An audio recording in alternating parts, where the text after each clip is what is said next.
Bueno, yo creo que vamos a empezar. Bienvenidos a todas y todos. Muchas gracias por acompañarnos esta noche en la presentación virtual del documental Legado Maldito. El evento de hoy será en español y en portugués y quizás un poquito en portuñol, pero de todas maneras vamos a contar con interpretación. Entonces, quisiera solamente decirles que para escuchar a los panelistas en su idioma preferido, ya sea español o portugués, pueden hacer clic en el botón de abajito de la pantalla de Zoom sobre el icono dibujito del mundo y que se encuentra en la esquina inferior a la derecha. Al hacer clic en el botón del mundo, van a aparecer dos opciones de español o portugués. Pueden seleccionar el idioma que ustedes prefieran y de ahí ya todo debería de estar listo para la interpretación. Bueno, entonces me presento. Mi nombre es Viviana Herrera y yo soy la coordinadora del programa de América Latina en ManagWatch Canadá. Una breve descripción del documental.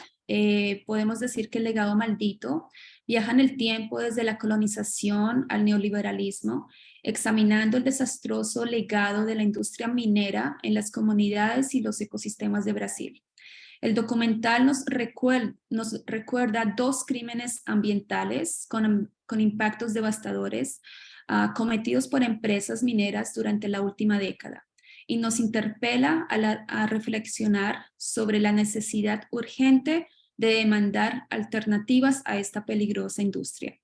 La película sigue el colapso de las presas de relaves o residuos tóxicos en Mariana y Brumadinho, en el estado de Minas Gerais, cuyas fallas catastróficas terminaron con la vida de más de 300 personas, contaminando cientos de kilómetros de vías fluviales y de agua y tierras agrícolas, y dejando ciudades enteras cubiertas en lodo tóxico.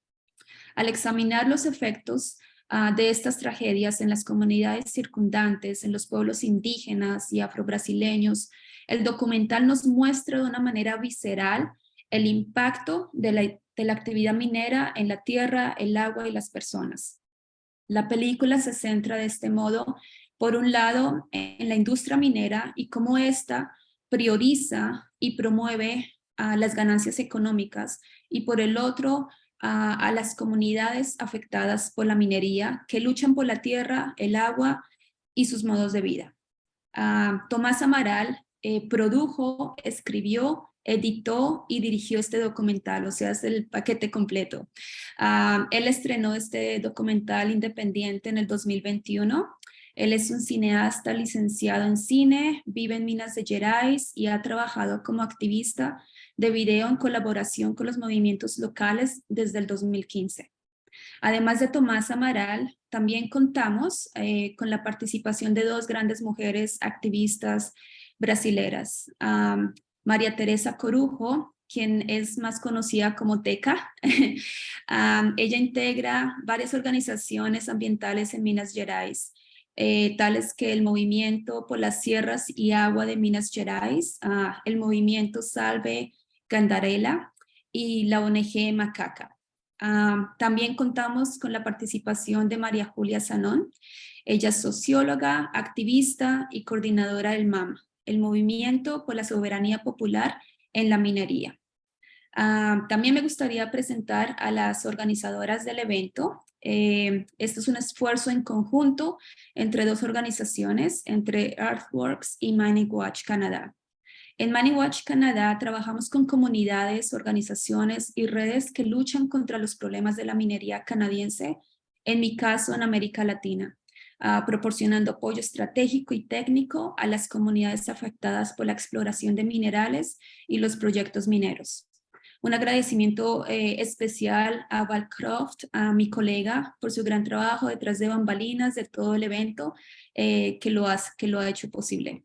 La otra organizadora de este evento es Earthworks, quien trabaja con comunidades en primera línea que enfrentan proyectos de extracción y se movilizan contra los impactos adversos del desarrollo minero y energético.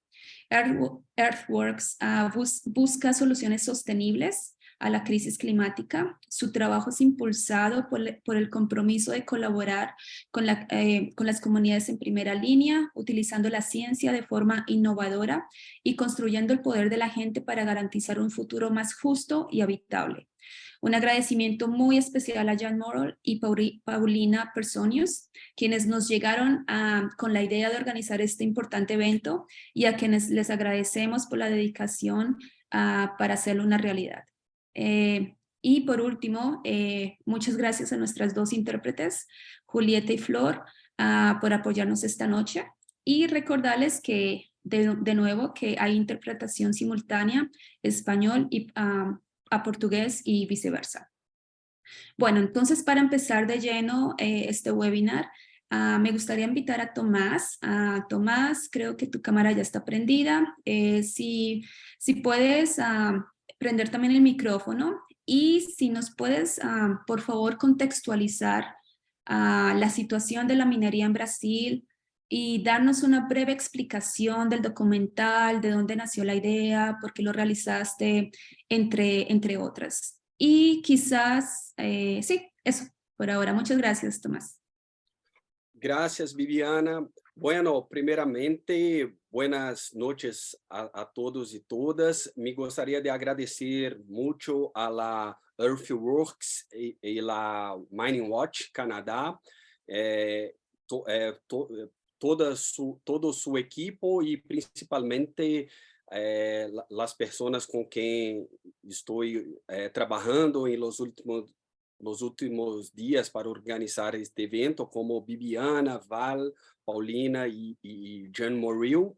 Agradecer também a nuestras panelistas invitadas, Teca e Maria Júlia, que são dois ativistas muito actuantes, muito importantes em la luta contra os danos da mineria em Brasil e especialmente em Minas Gerais, o estado onde vivemos, e agradecer também nossas intérpretes e a todos ustedes que prestigiam este importante evento que pretende debater um tema tão urgente como este de la mineria. Bueno, me gostaria só de fazer breve recorte histórico. Este trabalho recorre várias cidades de Minas Gerais, onde comunidades locais, algumas urbanas e muitas rurales, a maioria rurales, vivenciam impactos e danos de todo tipo causados por modelo muito destrutivo da mineria. E nós estamos em Minas Gerais, que é o estado brasileiro que é o epicentro da mineria. Hoje há dois estados que são os epicentros da mineria em Brasil, Minas Gerais e Pará.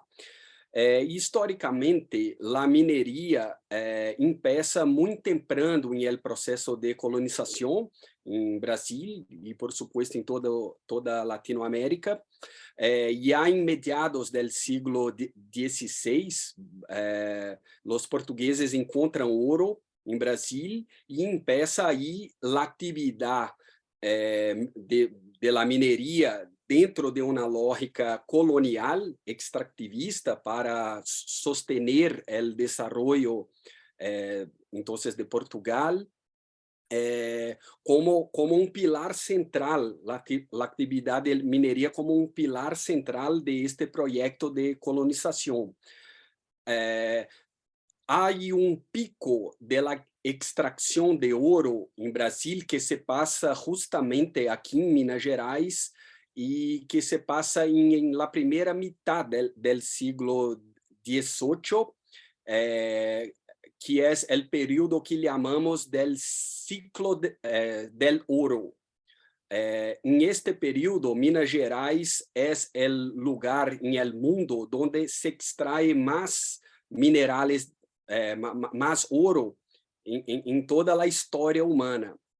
Y parte de la mayor parte de este oro va ser conduzida para a Inglaterra e financiar a primeira revolução industrial em Inglaterra com esta riqueza extraída de aqui destes territórios. E, bueno, os historiadores chamam, então, esse período tras as revoluções industriais em Europa del período neocolonial. E em este período, a extração de minerais de hierro vai ocupar lugar central em las dinâmicas econômicas. As potências industriais de Europa vão necessitar cada vez mais de grandes quantidades de minerais de hierro. Esta disputa neocolonial entre as potências europeias vai conduzir a las duas grandes guerras em el siglo XX. E tras a Segunda Guerra, temos novo momento na economia mundial, quando os Estados Unidos se estabelecem como a primeira economia mundial del mundo. E, bueno, a partir de entonces, para garantizar esta hegemonia por la parte de los Estados Unidos, vamos perceber na economia mundial processo de cambio que vai conduzir ao momento que chamamos de neoliberalismo, o conceito que está presente em el título del documental. O neoliberalismo, cuyo marco é a reunião del Consenso de Washington em 89, define novas regras econômicas para o mundo, especialmente para o terceiro mundo e Latinoamérica. E em esta nova ordem mundial, o capital financeiro vai se sobrepor sobre as dinâmicas nacionais e vemos em la mineria formar uma espécie de cartel internacional de la mineria, grupo financeiro que define as metas internacionais de la mineria y, bueno, y que también hacen parte de este grupo los principales accionistas de las compañías minerarias, y vamos a asistir la privatización de las compañías que los estados de Latinoamérica crearon para financiar su desarrollo industrial. Entonces, esta es la nueva definición de la orden económica mundial y que se aplica también a la minería, que es una de las cadenas económicas que compone este todo. Este es el cuadro general que yo quiso dar a ustedes para nosotros entender la coyuntura donde se suceden los eventos que el documental muestra. Por ejemplo, los dos grandes crímenes tras los rompimientos de las presas de relaves de Vale en Brumadinho y Mariana. En el caso de Mariana, Vale y BHP Billiton. Entonces, el neoliberalismo es una fase más agresiva del capitalismo, donde se debilitan el conjunto de leyes de protección ambiental, de protección de los derechos de las personas, de los trabajadores. Y bueno, esta es la introducción y creo que Teca y Maju, María Julia, van a explicar mucho mejor que yo esses fenômenos que se passam aqui em Minas Gerais, é epicentro da mineria, dos epicentros da mineria em todo o planeta. Gracias, Vivi. Muchas gracias, Tomás, por ese contexto que nos acabas de presentar y que siento que nos permite como arrancar el webinar con un entendimiento en común de la situación de la minería en Brasil. Solo un recordatorio para todos, todas y todos que nos acompañan esta noche, de que la caja de preguntas está abierta, no duden de poner ahí sus preguntas, sus dudas, porque al final del evento pues vamos a tratar de responderlas. Bueno, entonces quizás sin más preámbulos podemos pasar a ver el primer videoclip de la noche. Gracias.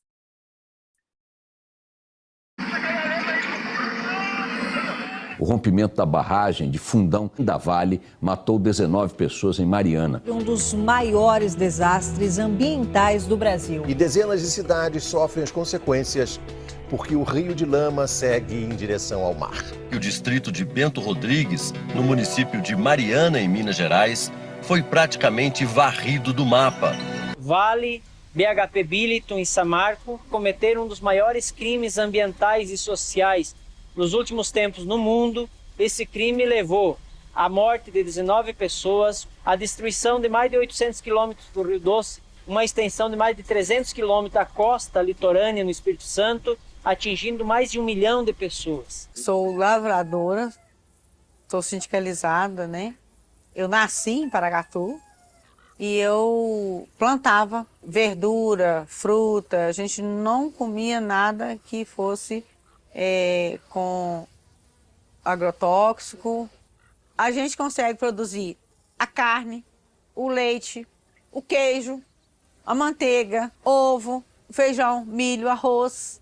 Fruta em abundância, manga, mamão, abacate, laranja, mexerica. Essa forma de viver da nossa região foi completamente destruída. As pessoas ser tiradas, arrancadas do seu modo de viver, da noite para o dia, e ser levado para uma cidade mais urbana. A gente vê crianças que saíram daqui envolvidas em prostituição, você entendeu? Pessoas já foram presas envolvidas com tráfico de droga. Tem pessoas viciadas em droga. E são pessoas que viviam num universo bem distante dessa realidade, você entendeu? Quando a empresa assassina chega 5 dias depois, começa a fazer a limpeza da cidade. E com essa tal limpeza, eles cometem o racismo ambiental. Porque a lama é retirada do centro urbano, da parte nobre da cidade, e é levada para os altos do morro, onde moram as pessoas em situações vulneráveis, pessoas negras, pessoas pobres. Em 2016, a Vale cria a Fundação Renova para representá-la nas negociações com os atingidos e no cumprimento das indenizações impostas pela Justiça. É criada também uma indústria, a indústria da tragédia. Foi criada a Fundação Renova com esse objetivo de reparação e compensação. Com isso, há a necessidade de contratação de inúmeras empresas. E a vida do atingido, ela passa a ser a vida de uma pessoa que não tem mais domínio sobre as suas ações. Ele só vai empurrando nós com a barriga, empurrando com a barriga, pensando que nós vamos esquecer disso. Está cansando o povo, né? Muitas pessoas estão morrendo sem ver as casas deles prontas, que perdeu, sem receber indenização.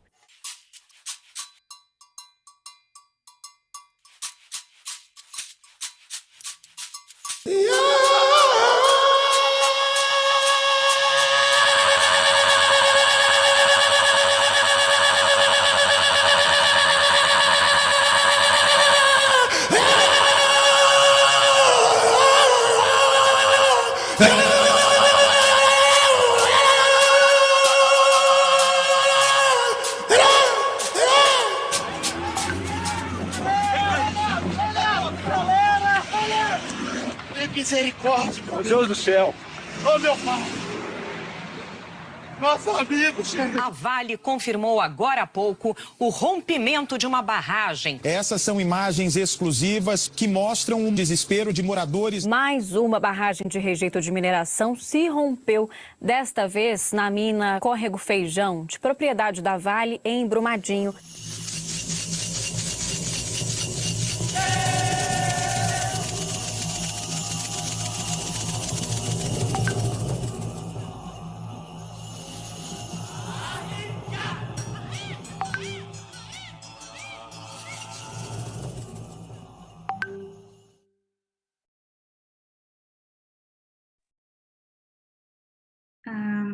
Bueno, ese fue nuestro primer videoclip. Unas imágenes y sonidos fuertes, viscerales, que nos recuerdan los momentos de desesperación, angustia por los que pasaron las poblaciones de Brumadinho y Mariana a causa de estos rompimientos de relaveras.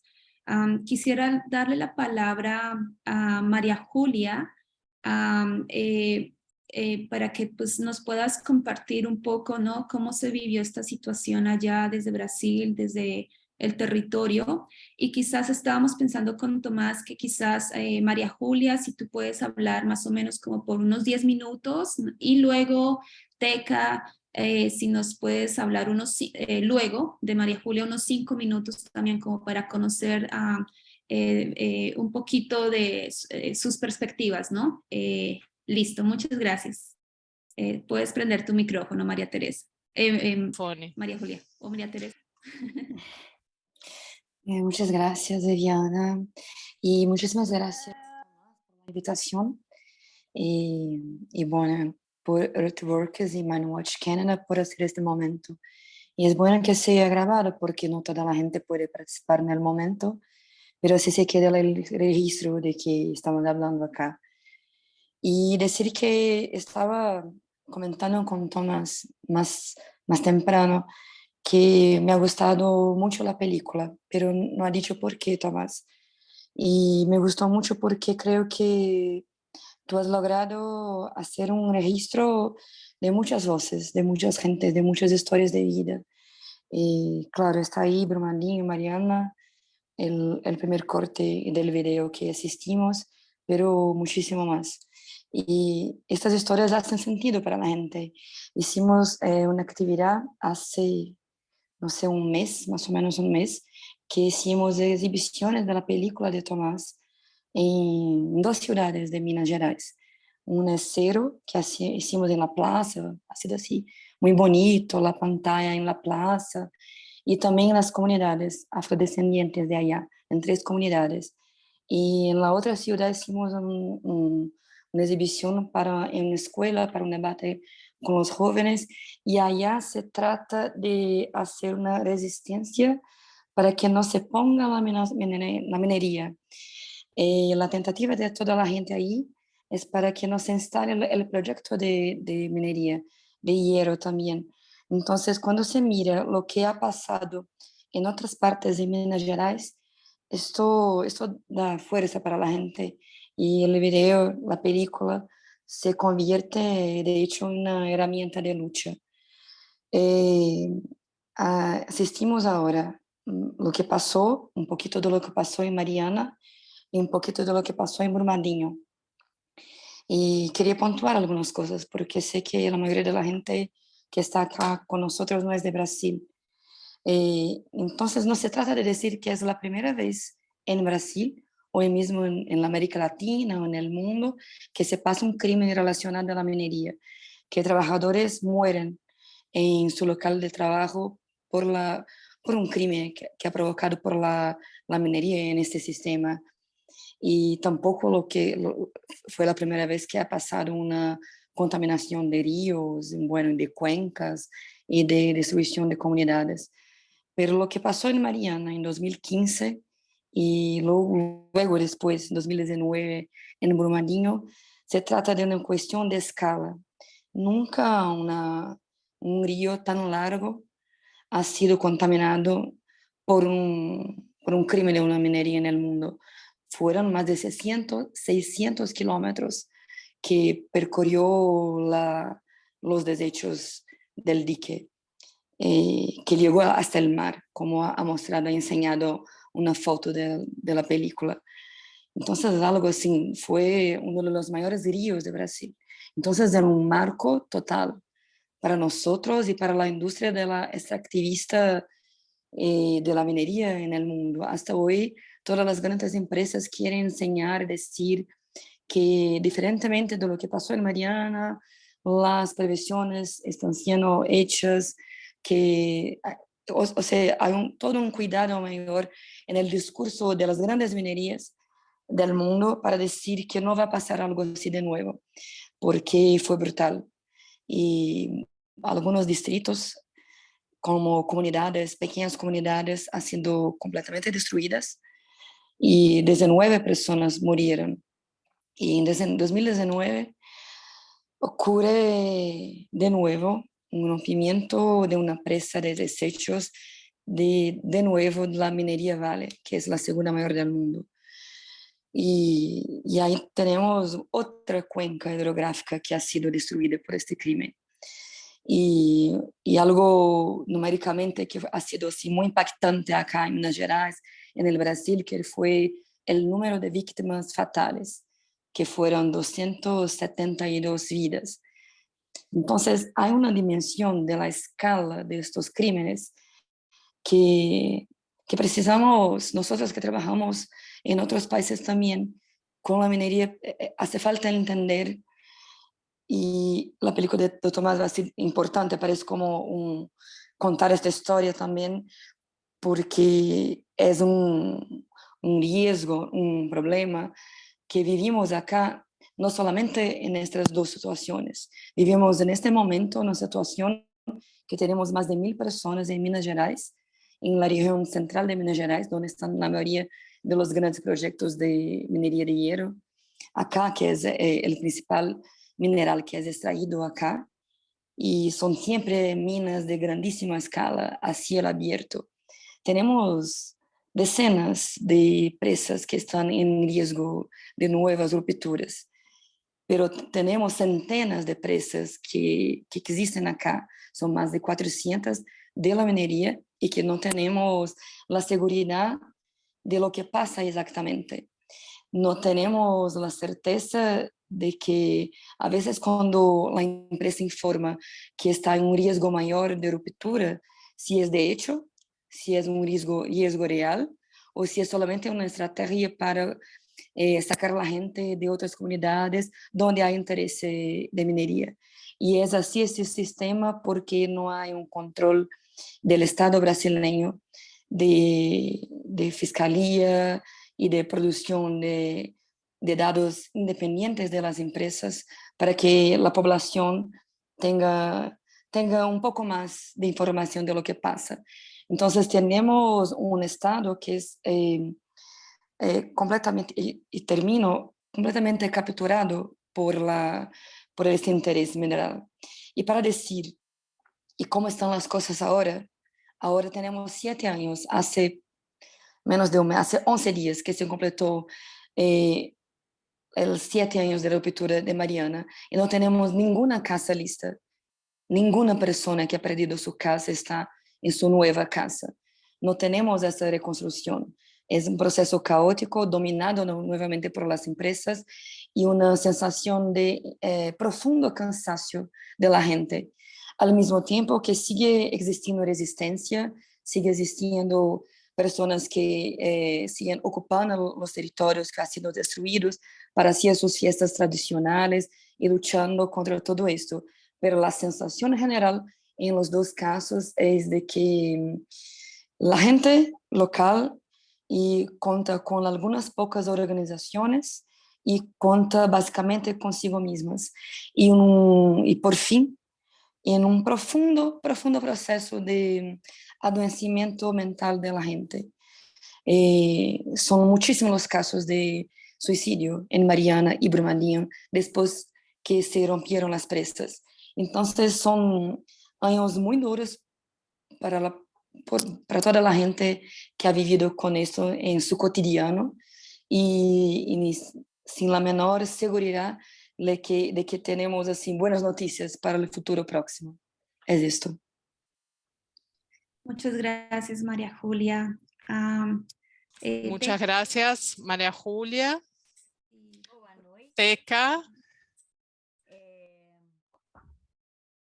É muito difícil sempre falar sobre essas situações y ver Es muy difícil hablar de esa situación y de esas imágenes para quien está acá en Minas Gerais todos los días con esa herencia maldita. Y es una herencia, como dijo María Julia, nuestra realidad a pesar de de la magnitud de estos dos crímenes, todavía somos testigos que nada mejoró en el sentido de un control más cuidadoso para que no pasen nuevas tragedias. Al contrario, nosotros hemos continuado viendo nuevas habilitaciones. Hay una lógica de esta máquina, como yo digo, que existe acá en Minas, puede ser que exista también en otros países del mundo, pero yo lo conozco la de acá, la de Minas. Existe todo un sistema, toda una máquina, un aparato funcionando para atender los intereses de las minerías, como en todo existe esa hegemonía de la economía que en nuestro estado, en nuestra provincia, es como la mayor economía del mundo, y que en verdad no es eso. En términos de productivo, es menos del 4 o 5% de la producción de minas, y cuando vemos los territorios, las economías de las minerías son generalmente los que tienen mayor índice de pobreza y sin calidad de vida para la mayoría de la población. Pero esa máquina involucra situaciones que, si el mundo lo conociera como nosotros lo conocemos, estarían aterrorizados. Esas situaciones, por ejemplo, en las narrativas que son institucionalmente correctas, por ejemplo, plantear que la mineración en minas es responsable por nuestro desarrollo, y cuando hablan de la época colonial y usan esta narración de que sin esta mineración no tendríamos el arte barroco.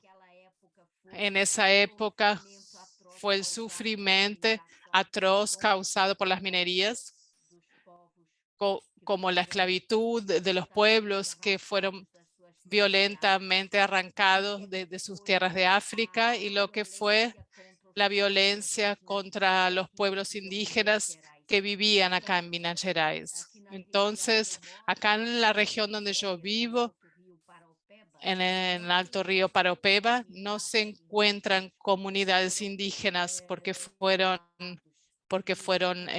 diezmados, y los que pudieron escapar se fueron lejos de aquí. Eso está completamente borrado de la historia de Minas Gerais, en las narrativas mentirosas para mantener una hegemonía de que las minerías son el lugar donde Minas Gerais tiene que estar. Entonces, los relatos parece algo que no es tan importante, pero es fundamental, porque el relato se lo usa como máquina de perpetuación de esa herencia maldita, junto a las poblaciones, a las personas y a las nuevas generaciones.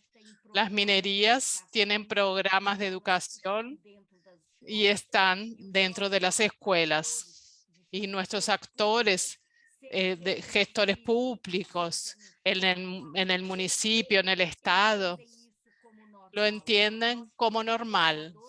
Entonces nosotros tenemos minerías que ofrecen a las municipalidades y llevan a todos los maestros y los alumnos para que conozcan sus actividades, le dicen un montón de mentiras sobre lo que hacen, y los niños y los maestros vuelven a la ciudad engañados para perpetuar estos relatos que no son la verdad sobre las minerías. Las rupturas, los dos, por la magnitud, abrieron la caja negra de las minerías a muchas personas. Yo estoy hace 20 años luchando contra las minerías. Los diques nos preocupaban muchísimo, y las minerías nos decían que éramos alarmistas y que era todo seguro, y ahí, bueno, ahí está la verdad. de las minerías acá en Minas. Y estamos y tenemos miedo de nuevas tragedias porque el Estado, el gobierno habilita, tiene menos criterios para las minerías y nuestras asociaciones fueron desmanteladas y acá está, todo está gravísimo. Es un escenario que nos angustia mucho. Muchas gracias, Teca, y muchas gracias, María Julia, por compartirnos estas impresiones y estas reflexiones tan importantes.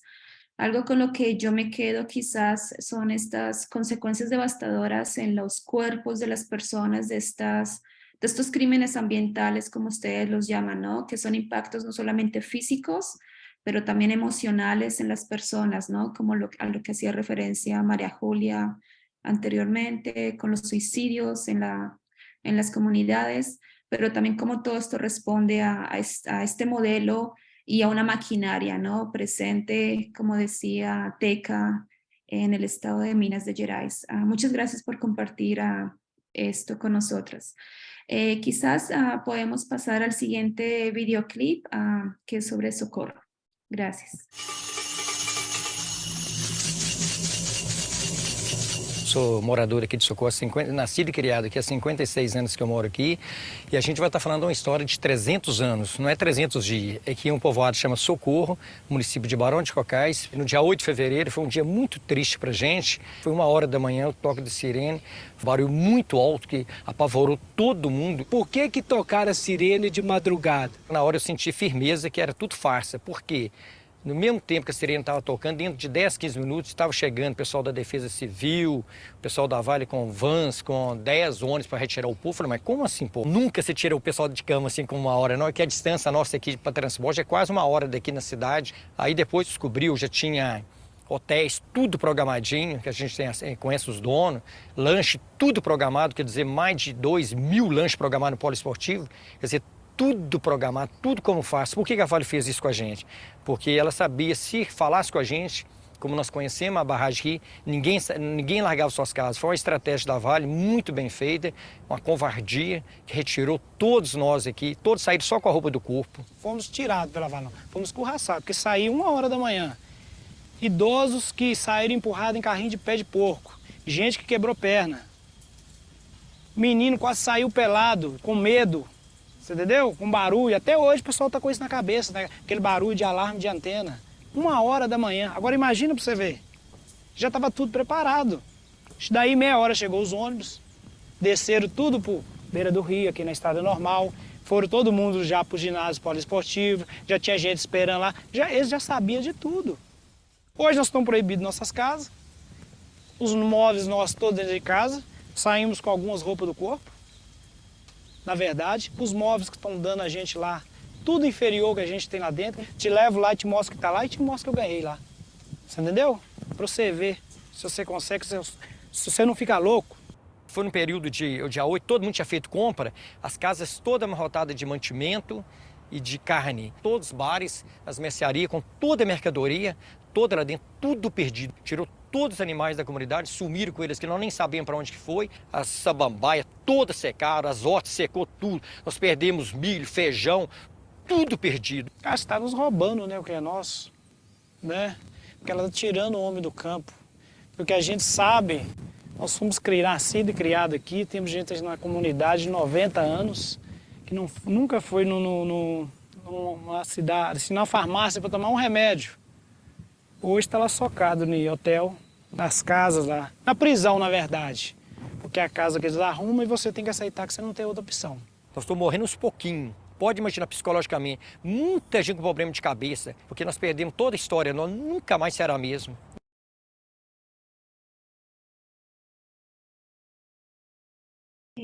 Bueno, quizás ahorita podemos escuchar a la inversa, quizás sí podemos escuchar primero a Teca, más o menos por 10 minutos, y luego a María Julia por 5 minutos comentando sobre este último videoclip sobre socorro.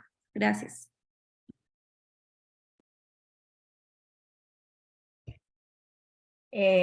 Eu digo que Bueno, yo les digo que lo que pasó en Socorro, si algún día hay justicia y acabar esta situación en Minas Gerais, en las comunidades de esta máquina, es un caso de un crimen en contra de la humanidad por la forma como sucedió, de una comunidad entera. Más de 400 personas, fue tomada una decisión, como dijeron los habitantes, por las autoridades, ¿no? En reuniones, en salas cómodas, estaban planificando todo y lo dejaron para hacer de la forma que se hizo a la madrugada, de una violencia que no tiene palabras y sin duda, como se dijo, ese dique no tiene riesgos. Es un documento que que encontró la policía después del rompimiento en Brumadinho, ¿no? Que señalaba.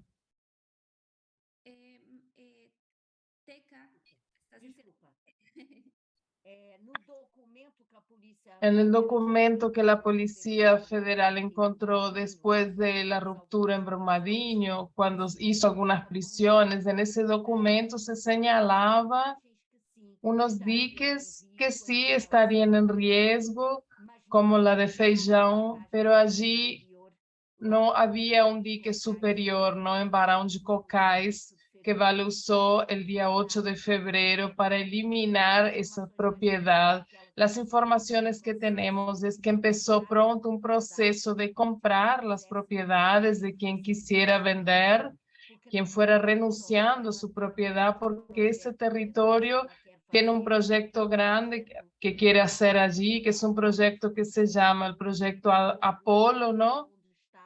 Y donde pasa la línea del tren, donde ya hay una estructura de beneficiación, porque ya tiene allí una mina. Entonces, Socorro era la comunidad de 400 y pico de personas que estaba justo en el medio. Hay otras dos muy chiquititas y tenía que dominar ese territorio. Y nosotros no tenemos ninguna duda de eso y esperamos que un día todo esto salga a la luz, porque fue muy violento. Y para quienes nos están viendo, queda tan claro que no había ningún riesgo inminente allí, además de lo que los propios habitantes dijeron. Fíjense, la obra emergencial de Vale tardó más de 2 años para quedar lista. Y después, en la comunidad de Socorro, o sea, riesgo inminente significa que se está rompiendo o que se va a romper. Eso sí es un riesgo inminente, porque Vale no presentó una solución emergencial para sostener parte de lo que hubiera allí de rompimiento de lodo, ¿no? Para que las comunidades pudieran percibir una coherencia en las propias acciones emergenciales. Vale presentó un proyecto de hormigón, una obra gigantesca en la que podían pasar 2 camiones. No era una obra emergencial y que tardó 2 años. O sea, ¿qué riesgo inminente había? No tiene ningún sentido el caso de Socorro. Entra en lo que llamamos terrorismo de diques o de presas. Vale y otras empresas mineras vienen a oportunizar el riesgo y las 2 tragedias, los 2 crímenes que se cometieron y provocarle el miedo, el pánico a la gente para poder dominar esos territorios donde quieren avanzar con sus complejos de minería, y eso trae mucho sufrimiento y mucha violación de derechos aquí en Minas Gerais. Socorro es el caso más importante que muestra eso, pero también pasó eso en un pueblo que se llama Macacos, otro Antônio Pereira. Esto está convirtiendo en una práctica de este sector para dominar los territorios alegando riesgos. Entonces está todo bien, yo saco a la gente, compro los terrenos y nuestras autoridades, las llamadas autoridades, nuestros gestores públicos, todos los poderes no tratan esto de la manera como debería ser. Entonces estamos en esa situación. Para terminar, quisiera decir que este tema es tan violento. Acá se hace el ensayo para que te autosalvas. Es así. Itavira tiene miles, cerca de 8.000 personas en las llamadas dueñas de autosalvamento. Las autoridades no pueden garantizar que te van a rescatar. Esas personas en estas zonas, la solución que se les da por las autoridades es que por carteles, letreros de rutas de escape, los mismos habitantes dicen, si me escapo por allí, seguro que me voy a morir, porque ese lugar no da a la nada, ¿no? Puntos de encuentro, ellos definen donde la gente podría correr hacia allí y no se puede llegar ni una ambulancia ni nada, y son los puntos de encuentro, y además hacen unos entrenamientos para que se autosalven poniendo una sirena, como si fuera el día del ensayo. Vamos a practicar todos. La gente es aconsejada a caminar despacio por un camino. Es así, es algo increíble, surreal lo que pasa ante esta situación de Vale. Es increíble, es monstruoso. Y las empresas están felices porque cuando pase, y si pasa una nueva ruptura, van a decir, nosotros hicimos todo lo que podíamos, pero siguen operando, siguen recibiendo licencia, miles de dólares. E essa é a nossa realidade. É isso. Y esa es nuestra realidad, es así. Muchas gracias, Teca. María Julia, si compartirnos unas impresiones, gracias. Gracias, Vivi. Creo que estamos así hablando de situaciones muy duras, ¿no? Todos los cortes de la película son así, son impactantes, son tristes, y así es lo que es como un momento de lo que está pasando acá. Hace desde Mariana, pero muchísimo antes, porque esto es un punto importante. Es real que hemos vivido los dos mayores desastres, crímenes de la minería del mundo, en términos de escala, de gente que fue asesinada, pero el problema no se trata solamente de los diques de desechos, de las presas, se trata del modelo de este sistema muy connivente desde el punto de vista del Estado. Y no se me escuchan. Así que, perdón. Pero quería puntuar esto en Barón de Concas, porque la línea del tiempo en este caso es importante. La presa en Brumadinho se rompió en 5 de enero de 2019. En el 8 de febrero se pasó allá en Socorro. Fueron un poco más de un mes, pero no fue solamente allá. Esto pasó también, y también el mismo día en otras partes, en los días siguientes, fue un terrorismo total, así. Un montón de carreteras cerradas, que la sensación era que cualquier momento podría romper otro dique. Pero lo que pasaba en real era que las minerías, pero en especial la Vale, quería presentar como una respuesta a lo que pasó en Brumadinho. Al decir, estamos haciendo todo lo posible, esto que ha dicho Teca. Y ahí vivimos en esta situación que están un montón de gente deslocada forzadamente de sus casas. Ahora están diciendo que la gente de Socorro va a volver posiblemente en 2029. Pero las casas están así, como destrozadas, abandonadas, fueron saqueadas, montón de animales muertos, así, un caos. La vida jamás será lo que era. Mismo porque el cansancio y el miedo provocan eso, porque la gente negocia directamente con la empresa en términos individuales porque no aguanta más. Y ahí, al lado de Barão de Cocais, está pasando justo ahora una situación que se parece mucho con esto todo que hemos vivido en los últimos años, que es un municipio vizinho en la misma región que se llama Santa Bárbara. Tomás estuvo por ahí también grabando y hace pocas semanas ahora cambiaron el nivel de riesgo de una de las presas, de la empresa Anglo Gold Ashanti, que es simplemente la mayor minería, empresa de minería de oro del mundo, y que está en otras partes de América Latina también. Y ahí está la gente con de nuevo viviendo el terror. Muchas veces duerme en el coche porque tiene para estar ya listo caso pase algo. Y el año pasado esta sirena de esta empresa tocó 5 veces de forma equivocada. Fue un error. Perdón. Imagina así cómo vivir en esta situación. Entonces, esto de las empresas que quieren enseñar que están haciendo de todo, el Estado conniviente y la gente en una situación de desamparo real. De nuevo, sí, quiero decir que creo que es muchísimo importante la película de Tomás y los materiales audiovisuales que asistimos. Así. Yo no sé contar en estos pocos minutos que asistimos cuántas personas hablaron. Y estas personas están ahí, todas ellas siguen viviendo ahí, en sus comunidades donde pasaron todo esto. Y la vida sigue, pero la vida sigue de una manera muy dura. Entonces agradezco muchísimo Money Watch.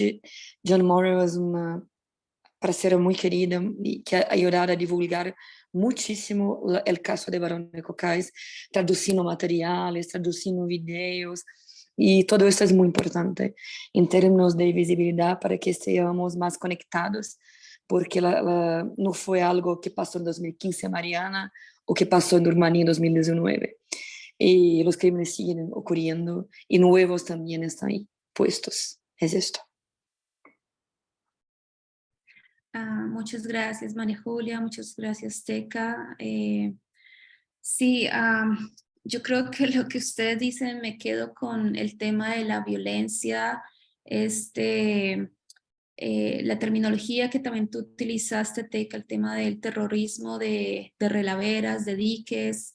Yo creo que esto habla muy bien de la manera de actuar de estas compañías mineras y de cómo no solamente lo que pasa en un momento dado, ¿no? Cuando se rompe una relavera, no es solamente lo que pasa en ese día, pero lo que pasa después, las consecuencias que quedan en el territorio ambientales, sociales, en términos de derechos humanos, que quedan ahí desafortunadamente de una manera u otra para siempre. Entonces, muchas gracias por esos comentarios, pero los vamos a seguir analizando y como deconstruyendo en los minutos que nos quedan, igualmente lo que nos comentó María Julia.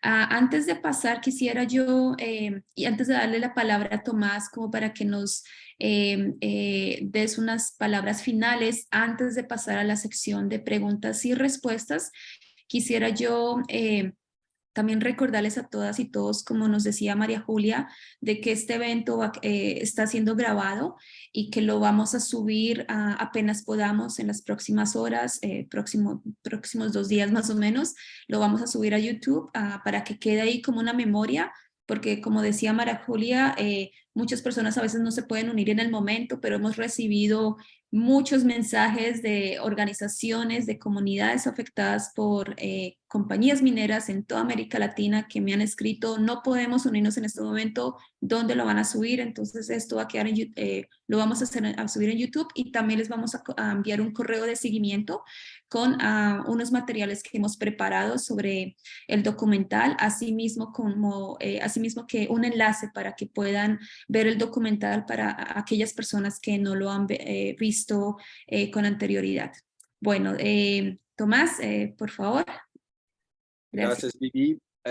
Bueno, me gustaría solo de corroborar lo que dijo Teca y María Julia sobre esta estrategia de lo que Teca se refirió como terrorismo de presas, terrorismo de diques.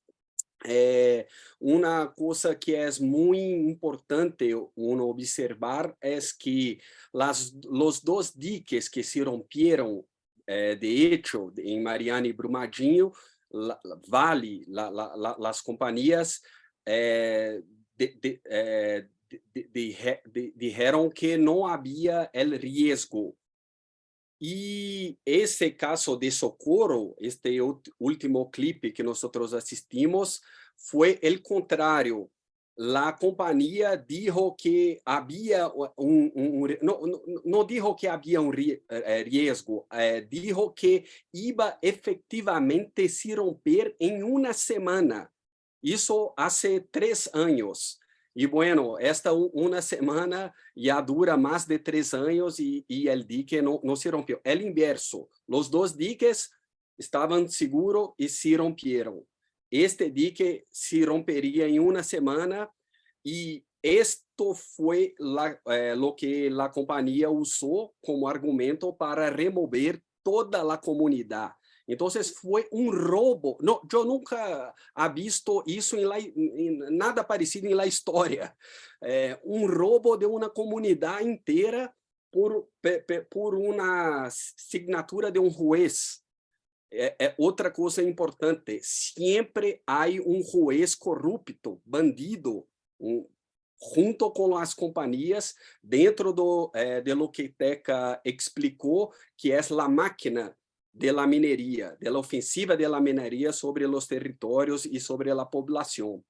Então, bueno, isso Socorro é um caso muito sintomático de como funciona esta máquina, porque roubaram uma comunidade inteira com base em mentiras. Se passaram 3 anos e não há nadie dentro da justiça para anular, cancelar a medida tomada. Se tomem suas casas de novo, e não pagaram as casas. A gente está em hotel, outras casas inferiores, e a situação sigue.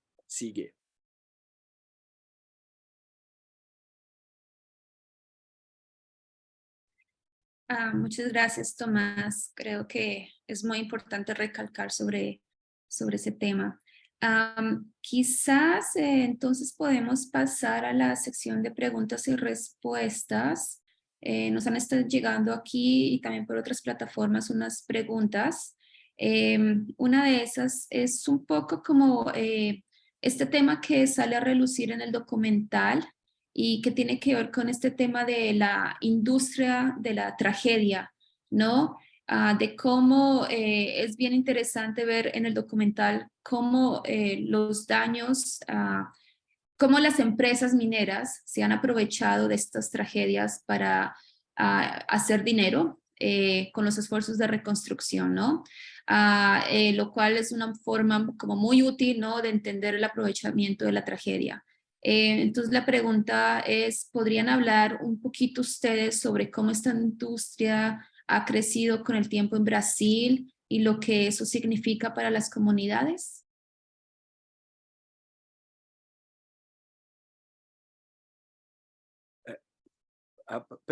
Perdão, Bibi, mi internet falhou. Lo repito, sí.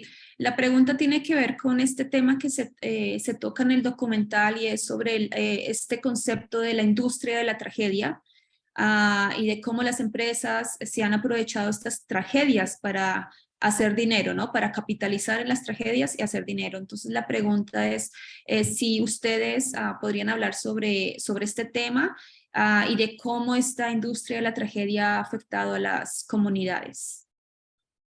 Bueno, vou contestar minha parte rapidamente e passo a palavra para Teca e Maju. Este exemplo que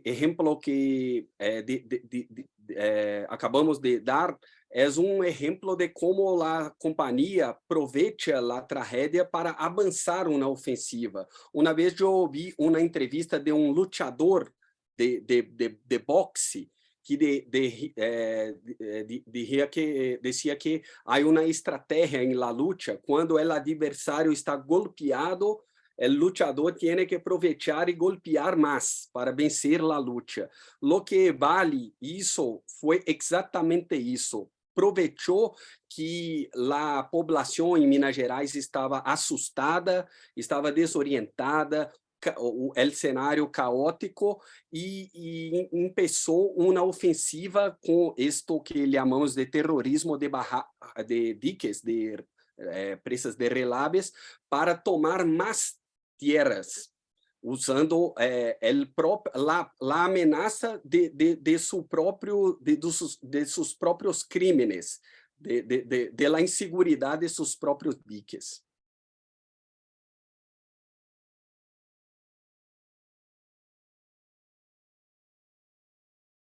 Teca, María Julia, ¿quisieran comentar sobre este tema también?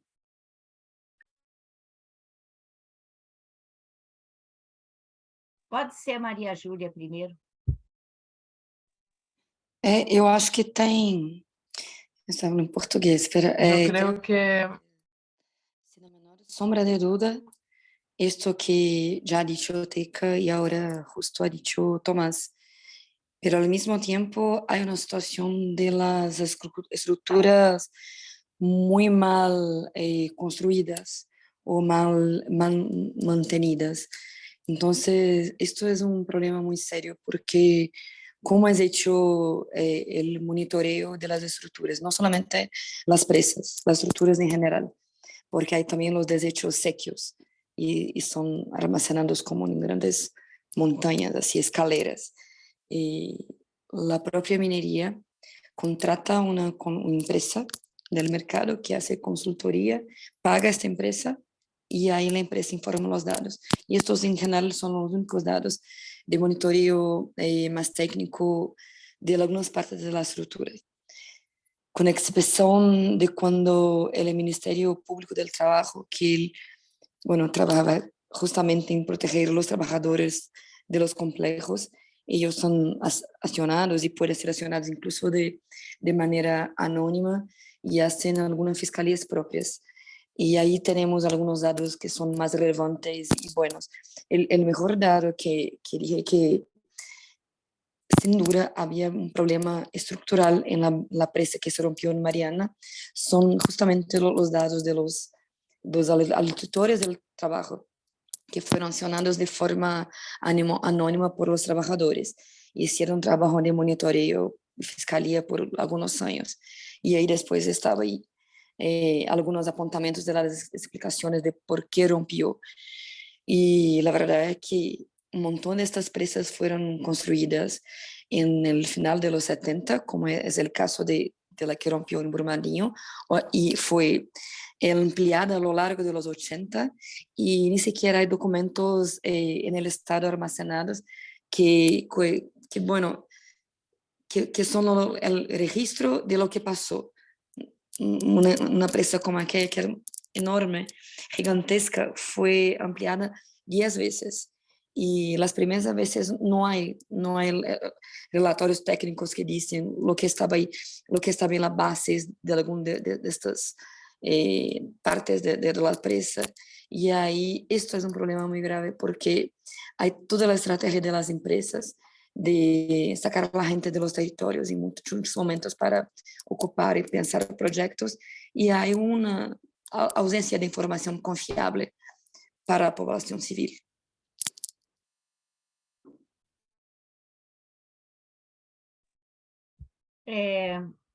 Eu queria, assim, sobre... Yo quisiera, sobre este tema, ¿no? La industria del desastre, realmente es algo que estamos observando de varias maneras, ¿no? Podemos detallar mucho, pero por ejemplo, ¿no? ¿Qué es lo que sucede? Tiene que ver un poco con esa máquina. Fíjense, no tenemos a nadie que haya sido castigado o que haya sido sancionado de estas dos catástrofes. Había varias personas, ¿no? Quienes sabían del riesgo, pero no hay nadie que haya sido sancionado ni juzgado. O sea, dentro de esta marca, la impunidad, ¿no? Como dijo Tomás, nuestro sistema judicial La impunidad posibilita que no se haga lo que de inmediato era más importante, que era traer la legalidad y el control de esos procesos. Entonces, en este tiempo, Vale, después de la ruptura de Brumadinho, vino regateando, yo no voy a pagar esto, no voy a pagar aquello, no quiero pagar esto. Entonces, toda esta situación y miles de personas impactadas, ¿no? Familias, ¿no? Y de las víctimas fatales y todos a lo largo del río Paraopeba, ¿no? Para tratar de lidiar con esta gente que incluso después de este crimen todavía tiene este tipo de lógica y de actuación. Y quiero decir, contar un ejemplo, en el caso de una de las mujeres víctimas fatales que estaba embarazada de 5 meses y yo la vi porque la familia me mandó en la negociación, en la justicia, en cuanto a lo que debería darse, ¿no? Por Vale, por más que no recupere la vida. Yo vi que los abogados de Vale dijeron que Vale no le pagaría por el bebé que ella estaba embarazada, porque no había cómo decir si el feto murió por la ruptura del dique.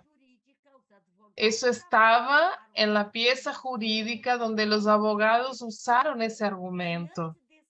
Ante este escenario de impunidad, de toda la máquina funcionando a favor de la empresa minera para apoyar a la gente impactada, era necesario que hubiera asesoramiento técnico independiente para poder darles condiciones de garantizar sus derechos. Eso atrasa el proceso, pero se hizo necesario porque traen planteamientos de ciertos tipos y el mismo Ministerio Público, como no se confía en lo que el emprendedor dice, el Ministerio Público empezó a hacer acuerdos, ¿no? Con las empresas mineras donde se contratan ciertas auditorías internacionales independientes y cuando vemos las auditorías internacionales ya tienen como clientes grandes empresas mineras, la empresa minera da una corazonada en estos acuerdos a estas auditorías. Entonces, si Vale no quiere que en la auditoría haya cierto tipo de cuestión en el acuerdo, Vale dice, yo no firmo si está así. Es decir, en Minas Gerais se pone al reo la empresa criminal que negoció un laudo falso de estabilidad de un dique, mandó a esta gente, se la llama a esta empresa para decir si esto lo puedo poner o lo puedo quitar. Es decir, este es el tipo, es la industria del desastre, es lo que generó diversos caminos que no traen seguridad ni garantía de derechos, pero es lo que está pasando y que hace circular mucho dinero a otros lugares que no son las mismas personas que no tienen todavía su casa en Bento Rodríguez, ¿no? Entonces existe, sí, una máquina que se está aprovechando de esta oportunidad de los crímenes en Minas Gerais. Gracias, Teca, Tomás y María Julia. Hay una pregunta acá muy concreta, específica en el chat y dice si ustedes saben algo sobre el por qué el distrito de Socorro lo borraron de la entrada de Wikipedia. Si saben algo al respecto, quién lo hizo, por qué no existe en Wikipedia.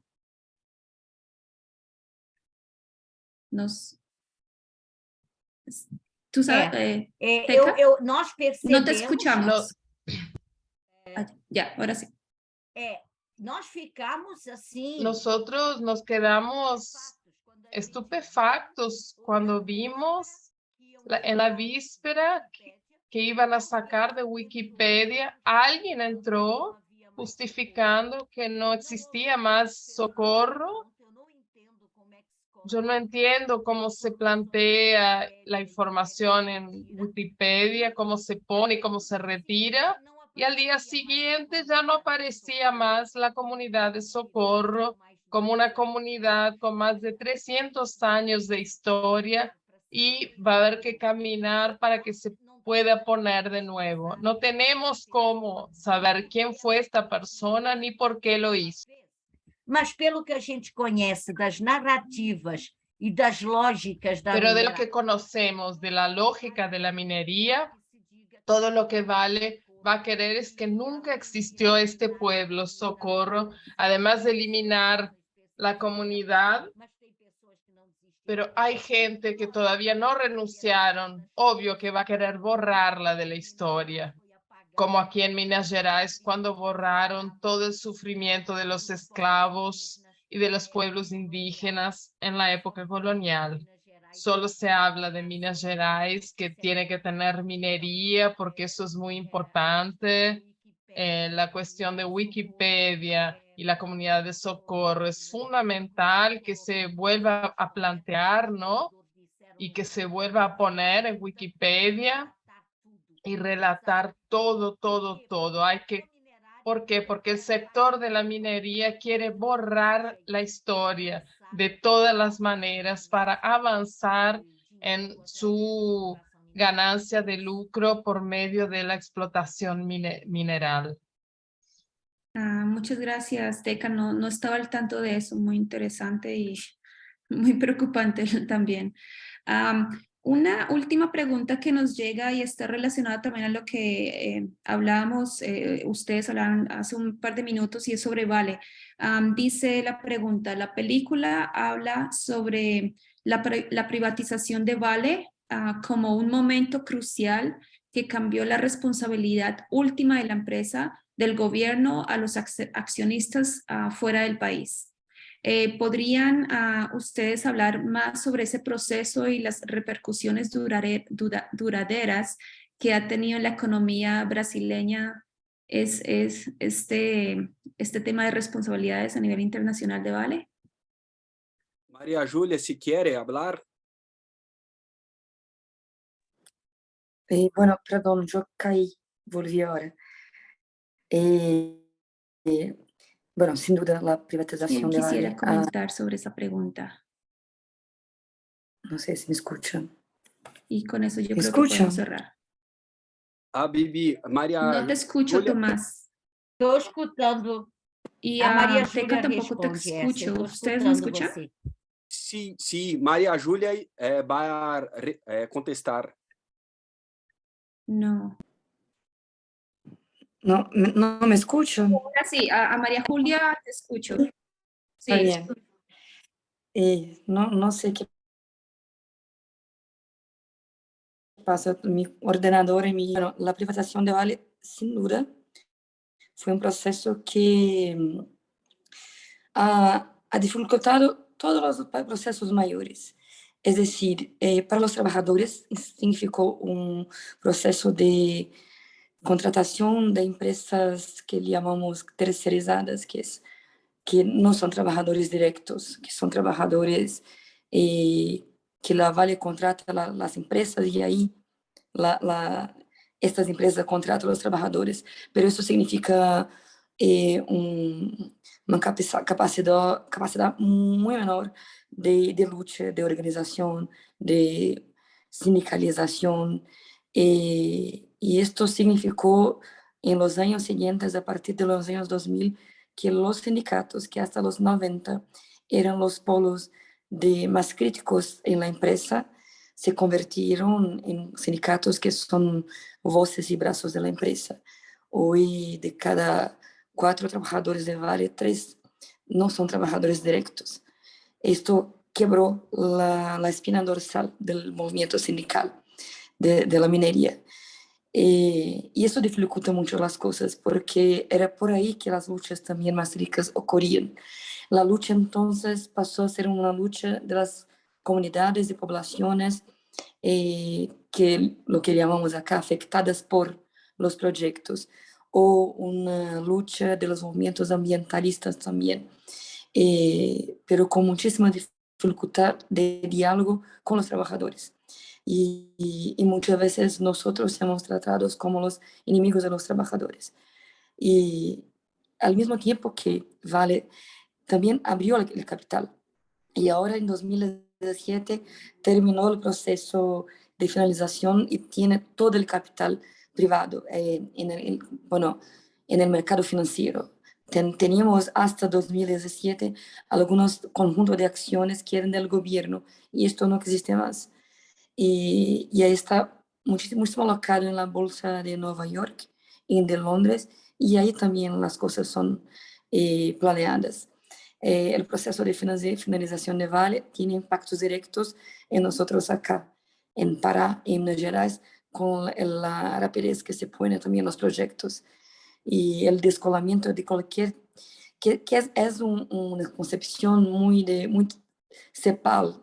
cepalina de desarrollo, pero que es distinta de la concepción neoliberal. La privatización de Vale convirtió la empresa en una concepción totalmente neoliberal que tiene todo que ver con el momento histórico que estamos viviendo. Pero hoy no hay conexiones directas con esta empresa. No hay, con rarísimas excepciones, sindicalistas de lucha. Lo que hay son intereses accionarios mayoritarios que, bueno, ponen el ritmo, que tiene que ver con China estar comprando o no, pero que al final, y esto es importante, Vale no es una empresa brasileña. Ni siquiera la sede financiera de Vale es en Brasil. Hace como 15 años que es en Zurique, Suiza. Entonces, ela solamente es verde, amarilla y brasileña nacional en la propaganda, que hace incluso muy bien y con mucha fuerza para convertir a la gente. Pero esto es importante, es una empresa transnacional como cualquiera, una empresa transnacional así como es BHP o Rio Tinto. Y porque como nació acá y tiene parte de la administración acá, puede dar la ilusión que es otra cosa, pero no es. Muchas gracias, María Julia. No sé si Tomás o Teca quisieran agregar unos comentarios finales. Sí, hablando sobre este modelo de la minería ligada al capital financiero, penso que podemos, de modo general, pensar em 3 modelos. Uno que é este neoliberal, que a mineria é pensada, planeada por grupos que nem sequer pisam em el território nacional e impõem suas metas financeiras que vão repercutir em estes crimes que assistimos e tudo. Este é um modelo, é neoliberal. Há modelo intermediário que foi o que era o que Vale era antes da privatização, que Maria Júlia se referiu como modelo cepalino, onde havia al menos pouco de soberania nacional.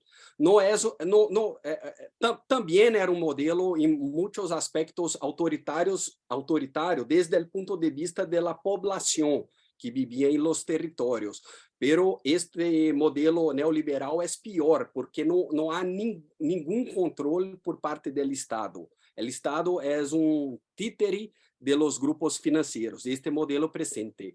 E, bueno, o terceiro modelo seria modelo que, por lo qual nós lutamos, pero que não existe em la prática, que é a soberania popular, como é o nome do movimento de Maria Júlia, que é o movimento por la soberania popular em la mineria. Modelo que pode sí existir, donde a população pode dizer não, aqui não queremos de esta maneira, não, assim, donde a população tem voz. Então, a falta de soberania total é o que vivimos hoje. A soberania nacional pode ajudar o desenvolvimento industrial de país, pero se não é combinado com espaço de debate onde a população participa, também pode ser autoritário. E este terceiro modelo de soberania popular não é modelo cerrado, é uma perspectiva que pode desenvolver-se com a luta, e creio que o que estamos debatendo hoje aqui vai muito em este sentido. Sí, no, totalmente. Y yo creo que para agregar ahí mis 2 centavos respecto a este tema y lo que mencionó ahorita al final María Julia sobre el tema de Vale, de no ser ni siquiera una compañía brasilera. Sabemos que Vale, por ejemplo, tiene una subsidiaria acá en Canadá, basada en la ciudad de Toronto. Entonces, es definitivamente algo muy interesante cómo funcionan estas empresas, ¿no? Con una bandera de un país, pero con bases en otros países, en este caso como en Canadá. Y eso me lleva al tema de la minería canadiense, que si bien no es un tema, no es una de las empresas que se discute en el documental, sabemos que más o menos el 75% de las compañías mineras alrededor del mundo están basadas en Canadá, y sabemos también que la industria minera, pero sin embargo, pese a eso, sabemos que la industria minera, sin importar su origen, responde a un modelo económico capitalista, neoliberal, que extrae, que explota, que destruye para el beneficio de unos pocos, ¿no? Esos que están sentados allá en ciudades aquí como en Toronto o como en Vancouver, ¿no? Y lo vemos muy claramente en este documental, ¿no? La falta de transparencia y de responsabilidad que estas empresas se enfrentan, ¿no? Sabemos, por ejemplo, cómo BHP ha tratado de deshacerse, ¿no? De toda responsabilidad por lo sucedido en Samarco, por ejemplo, alegando que fue su subsidiaria la que estaba a cargo y que por lo tanto no tiene ninguna responsabilidad. Eso también lo vemos en Canadá, ¿no? Donde compañías canadienses utilizan argumentos similares para, por decirlo así, lavarse las manos y evitar cualquier responsabilidad por la devastación que causan en América Latina y el Caribe.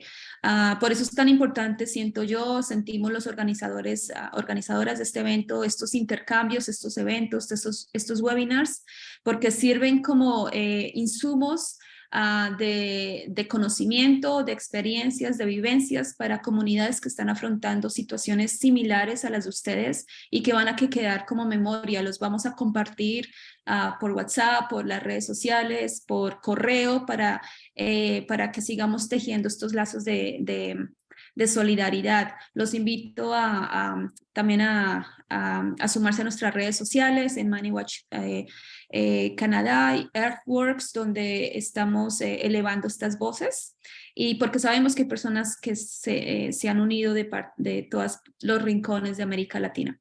Como dije anteriormente, vamos a enviar un correo de seguimiento, ¿no? Con estos materiales. Y para no alargarme más, sé que es bastante tarde allá en Brasil, son como las 9:30 de la noche, entonces mil gracias a ustedes, a Teca, a Tomás, a María Julia por haber participado en este webinar. Sus intervenciones fueron fundamentales para nosotras. Muchas gracias. También muchas gracias a nuestras intérpretes y a todas mis colegas de Earthworks y MoneyWatch que nos han colaborado detrás de bambalinas, y lógicamente muchas gracias a todas las personas que han participado en este webinar y que han estado ahí hasta el último minuto. Que tengan una excelente noche y estaremos en contacto para hacerle seguimiento a lo discutido en este webinar. Muchas gracias.